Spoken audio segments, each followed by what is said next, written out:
Good morning. My name is Eileen Wood. I'm Chief Pharmacy Officer for Capital District Physicians Health Plan in Albany, New York. I'm a pharmacist for 35 years, and you both talked about the value of generics, competition, and in particular the concern about treating diabetes. So one example and then my question.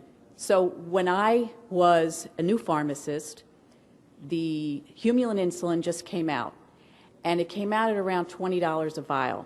And we thought, how could people possibly afford this over the beef pork?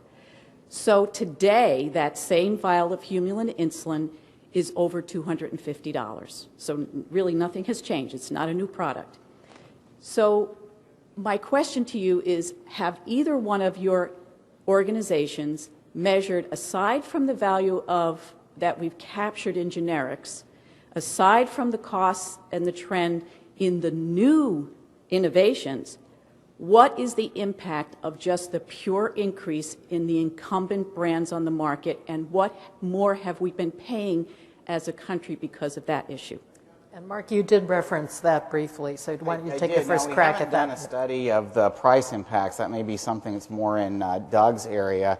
We have looked at policies that could help make the generic market, and especially this so-called branded generic market, potentially work more efficiently. I mean, the whole point of generic drugs is that it should be easy for additional manufacturers to come in if the drugs are being priced above the cost of manufacturing and provide a lower priced alternative. And in some areas of, again, branded generics, not maybe the bulk of small molecule generics, that doesn't seem to be happening, and that's an issue that I know FDA is looking into with respect to things like the user fees charged for bringing a generic drug to market, the manufacturing and other requirements, if there are ways to streamline those processes through better manufacturing regulation while keeping the drug safe, but again, encouraging more competition in branded generics. Now, what I would just emphasize that's kind of a different sort of problem than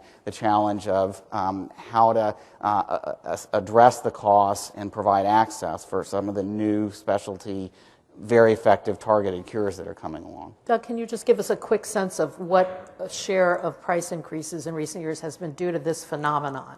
I don't know the answer off the top of my head. I said earlier, we only see the list or the invoice price.